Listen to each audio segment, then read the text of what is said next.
Bonsoir, c'est l'invité du soir qui s'installe chez vous. Mesdames et messieurs, nous émettons depuis le studio François-Xavier en Lime Noumont. Depuis l'adoption du nouveau code électoral, l'opposition n'a de cesse d'agiter l'idée d'une nécessité de relecture. 20% du suffrage exprimé par circonscription pour enlever des sièges, 15% du nombre total d'élus et provenant des 3/5 des circonscriptions électorales pour parrainer le candidat à la présidentielle, impossibilité de parrainer un candidat autre que celui du parti de l'élu. Le parti d'opposition représenté justement au Parlement, mesdames et messieurs, trouve que tout ceci est taillé sur mesure pour lui pendant que les autres formations ne se voient pas en mesure d'avoir leur candidat à la présidentielle. Ils se sont donc coalisés au sein d'un cadre de concertation des partis d'opposition et sur leur liste de revendications, justement, figure en première position la relecture du code électoral. Et pourtant, notre invité de ce soir, M. Irénée Agossa, membre du parti Union Progressiste Le Renouveau, trouve que ce code, avec ses dispositions, est un passage indispensable pour un meilleur aboutissement de la réforme du système partisan. Le pourquoi, il va nous le dire dans un instant. Le temps pour moi de l'installer. Bonsoir à vous, M. Agossa. Bonsoir.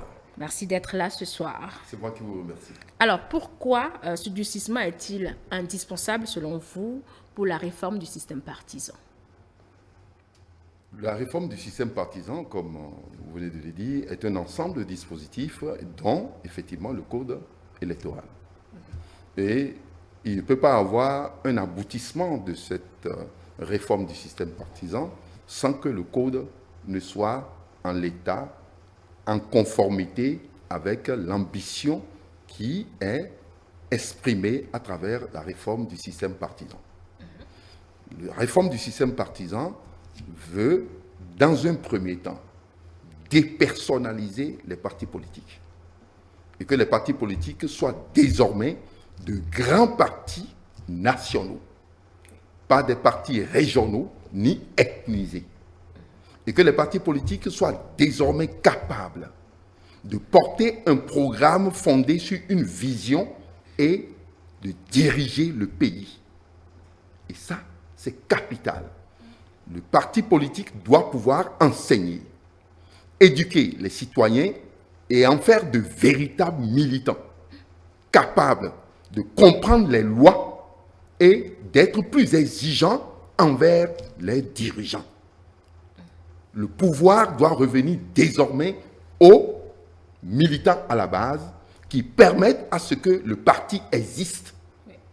Ça ne soit plus au niveau du sommet où, par des copinages, on arrive à se mettre ensemble pour constituer un parti politique. D'accord, je vous coupe. Le parti politique, je vais finir, doit désormais consolider l'unité nationale, la cohésion nationale, et faire en sorte que le patriotisme soit aigu au niveau de chaque citoyen.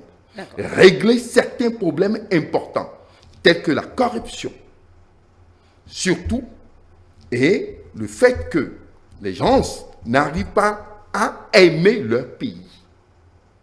Il faut lutter contre le désamour pour son pays. Respecter les institutions et donner la force aux institutions de manière à ce que la République soit maintenue. Mais la réforme ne date pas de 2024, M. Agossa. La réforme ne date pas de 2024, vous avez bien su le dire. C'est une volonté du peuple exprimée par chaque homme politique. Le président Boni Yayi a voulu bien sûr de cette réforme en étant président en 2011, en voulant prêter serment, allez réécouter son discours. Il n'a parlé que de cette réforme. Allez écouter, entendre les honorables tels que Léon Ahossi. Allez écouter Madame Zanou. Tout cet ensemble était d'accord que nous devons aller à une réforme du système partisan. Est-ce la réforme qu'on remet en cause là, M. Irénée Agossa? Ils remettent totalement la réforme en cause en disant qu'il ne faut pas avoir des partis forts, des institutions fortes. Quand vous voulez qu'on ait des partis régionaux, des partis ethnisés, Comment voulez-vous que nous arrivons à régler le problème de la cohésion sociale, de l'unité nationale? Nous ne pouvons pas. Il faut avoir des partis nationaux, donc des partis qui doivent être représentés dans toutes les circonscriptions électorales. C'est clair que si vous êtes coincé dans une seule circonscription ou bien dans une seule ethnie et que vous avez les 10% entre-temps pour pouvoir partager les sièges, alors nous allons revenir en arrière dans notre histoire comme on a connu les partis d'Aromandébé, partis d'Arpiti, partis de Manga. Nous avons fini avec... Il ne faut pas qu'on revienne là-dessus. Il faut qu'on ait des partis nationaux. Aujourd'hui, le financement public des partis fait que le parti n'est plus une entreprise privée. Le parti revient dans la main des militants. Et il faut que le parti ait une vision politique qui cadre avec le besoin du peuple dans le sens de sa résolution. C'est ça ce qu'il faut. Et nous ne pouvons pas continuer ce que nous sommes en train de faire aujourd'hui et continuer dans la réalisation des objectifs de développement que nous sommes fixés sans une réforme du système partisan qui passe obligatoirement par un code exigeant. Un code exigeant et qui doit nous permettre d'aboutir à de grands partis qui vont consolider la cohésion sociale et la paix dans notre pays. Quelque chose de capital. Et ça, c'est dans le factuel. Aujourd'hui, qui peut constater les résultats de cette réforme? Personne. Nous n'avons plus le clientélisme politique au Parlement. Nous avons une stabilité politique au Parlement. Nous avons une stabilité politique dans notre pays. Ce que tout le monde envie. Moi, j'ai des amis français qui m'ont appelé pour dire aujourd'hui que le Bénin est mieux géré au Parlement que le Parlement français. Ils ont peut-être les leurs également, donc, qui n'ont pas les mêmes niveaux de lecture. Aujourd'hui, nous pouvons nous réjouir que notre pays est plus en avance que la France, qui est dans une instabilité politique, une instabilité gouvernementale. Nous sommes là, nous ne sommes pas, nous, à ce niveau aujourd'hui, et on doit se réjouir.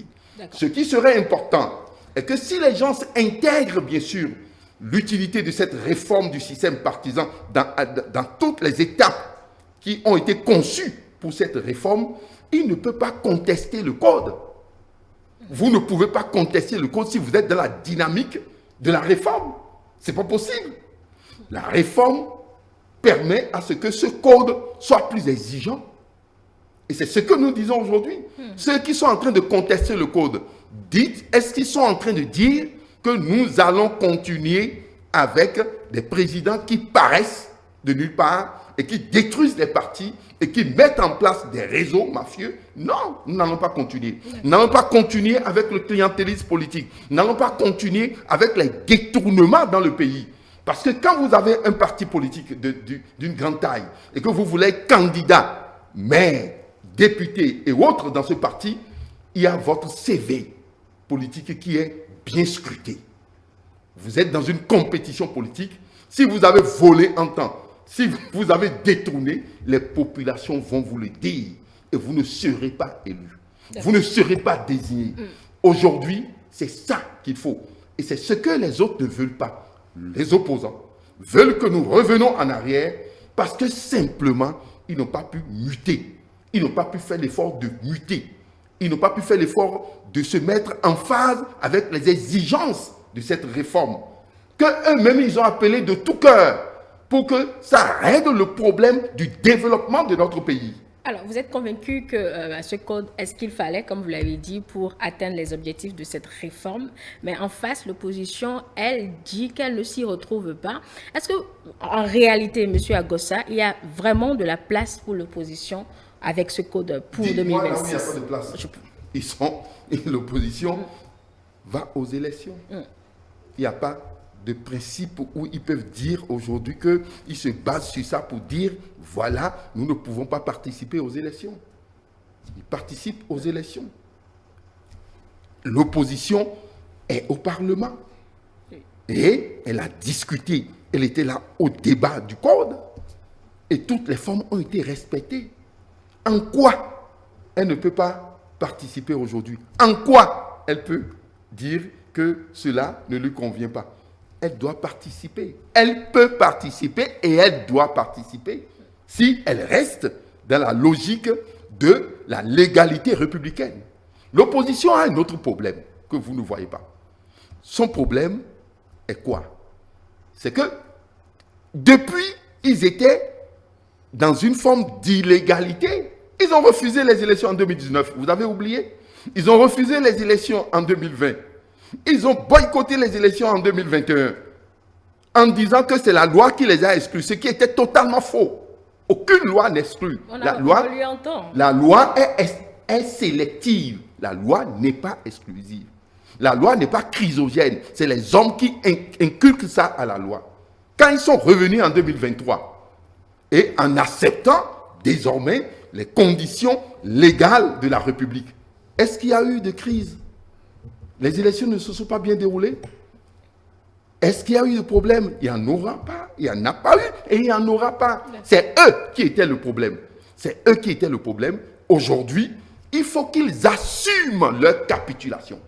Alors, il faut qu'ils assument, c'est-à-dire, il faut qu'ils disent, nous avons échoué dans notre lutte et que désormais, nous sommes dans la légalité et nous respectons la loi. Comment vous allez pouvoir dire ici, vous êtes dans la légalité, qu'un texte qui a été voté au Parlement, qu'on soit en train de l'appliquer et que vous dites que cet article, vous vous réveillez d'un sommeil profond pour dire que cet article existe et pourquoi on peut maintenant distribuer, répartir les chefs quartiers sur la base d'un article de code qui a été voté au Parlement.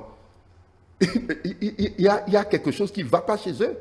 Ce code a été voté et quand une loi est votée, promulguée, devient quelque chose de légal dans un pays et la légalité s'impose. Le véritable problème, c'est qu'ils sont coincés, ils ne veulent pas assumer leurs responsabilités. Et là encore, c'est important pour la réforme du système partisan. Qui les a coincés. Ils se sont coincés. Ils se sont coincés parce que il faut qu'ils assument l'échec de leur lutte depuis 2019. Ils ont osé affronter la légalité républicaine. On les a laissés. Mais quand ils ont échoué, qu'ils assument. Et ça, c'est au niveau aussi de la réforme du système partisan. Désormais, il n'y a plus d'irresponsabilité politique. Vous devez assumer vos choix. Assumez vos choix à travers votre vision et à travers vos propositions par rapport à la résolution des problèmes des populations. Tel que vous le présentez, doit-on comprendre, M. Irénée Agossa, que l'issue de la réforme du système partisan, c'est 2026? La réforme du système partisan est une dynamique qui a été lancée. Et cette dynamique va suivre une progression. Et cette progression serait suivie d'une dynamique où nous allons rendre plus perfectible le système. Aucun système ne peut être figé. Par rapport aux exigences du pays, nous allons pouvoir rendre plus perfectible cette dynamique. Et c'est ce que nous allons faire. Donc, c'est important pour nous, c'est indispensable pour le pays et c'est mieux pour tout le monde. Cette révolution qui a été lancée n'a pas besoin d'une forme d'unanimité, c'est faux. Mais nous savons que c'est important pour le développement du pays. Et eux-mêmes, ils savent, ils veulent jouer simplement au principe de la victime. Tout ce qu'ils font, c'est d'une comédie pour aller vers le peuple dit après, nous sommes victimes, votez pour nous. Ils sont exclus, ils ont été ça a été taillé sur leurs mesures. Et pourtant, ils veulent participer aux élections. Le débat n'est plus là aujourd'hui. Le débat, c'est comment éduquer nos populations, former nos militants pour que nous puissions aller à une élection plus transparente et plus correcte. Et la pédagogie, c'est ce que nous voulons faire justement à travers cette rubrique L'invité du soir. Nous sommes dans un environnement où les uns pensent que c'est bon et les autres pensent que c'est mauvais. Le citoyen aujourd'hui et l'électeur de demain se situent où, M. Agossa? Le citoyen de demain et l'électeur d'aujourd'hui se situent au cœur de la réforme, puisque c'est leur besoin qui doit être en fait pris en compte pour que les programmes d'action soient élaborés. Si vous n'élaborez pas un programme d'action conforme aux besoins du citoyen, dès que vous allez vers le citoyen, pour avoir les 20% par circonscription, le citoyen va vous rejeter. Et vous n'aurez pas les 20%, vous serez sanctionné. Donc, il faut aller dans toutes les circonscriptions et aller expliquer le programme sur la base de votre vision, en tenant compte des besoins des populations. C'est pourquoi la tournée gouvernementale effectuée avec les partis politiques était importante. Les gens se moquaient de nous. Mais c'était très important. Ça a permis d'écouter les populations, de savoir ce qui a été fait, ce qui reste à faire et ce qui a été mal fait. Circoncision par circoncision, commune par commune, arrondissement par arrondissement. Et nous avons continué au niveau du parti, quartier par quartier, de manière à ce que l'actuel budget a été conçu, élaboré sur la base des résultats qui sont issus du terrain en ce qui concerne les besoins des populations. Et c'est ça la force aujourd'hui du gouvernement et de la mouvance. La faiblesse de l'opposition, c'est ça. Et c'est ça, je vous dis qu'ils sont en train de nous distraire. Au lieu d'aller s'occuper du débat sur le budget au Parlement, ils viennent ici poser un faux problème en ce qui concerne un fichier électoral qui n'existe pas. Et mieux, bientôt, vous allez voir le budget qu'ils vont proposer pour pouvoir se partager et en faire une fête. La fin d'année est là. Ce n'est pas de cette manière qu'il faut trouver les moyens pour fêter. Il y a les moyens légaux pour pouvoir trouver les moyens. Vous n'allez pas aujourd'hui revenir sur des choses que nous avons refusées. Donc, on ne peut pas continuer avec cette, je dirais, cette pagaille qui régnait. Nous sommes obligés de mettre de l'ordre et nous avons tous eu aujourd'hui une réforme qui nous permet de nous en sortir à travers un code plus exigeant, c'est vrai, mais plus cohérent et qui permet d'aboutir. Merci à vous, M. Irénée Agossa. Nous sommes obligés de rendre l'antenne puisque le programme va se poursuivre. Merci pour vos explications. Mesdames et messieurs, c'est tout pour l'invité de ce soir qui recevait M. Irénée Agossa. Nous avons parlé de comment le code électoral est nécessaire pour un aboutissement donc, de la réforme du système partisan. De rassurer tous les Béninois pour dire les élections vont se dérouler dans de très bonnes conditions. Les lois ont été prévues pour ça. N'écoutez pas les autres, soyez fiers de votre pays et nous allons remporter. Le meilleur va gagner. Merci de nous avoir suivis. Pour ceux qui viennent de nous prendre au vol, cette émission ou ce programme est disponible sur nos plateformes numériques, sur notre chaîne YouTube E-Télé Bénin et téléchargez désormais l'application pour nous suivre un peu plus facilement. E-Télé avec vous, pour vous, le programme se poursuit.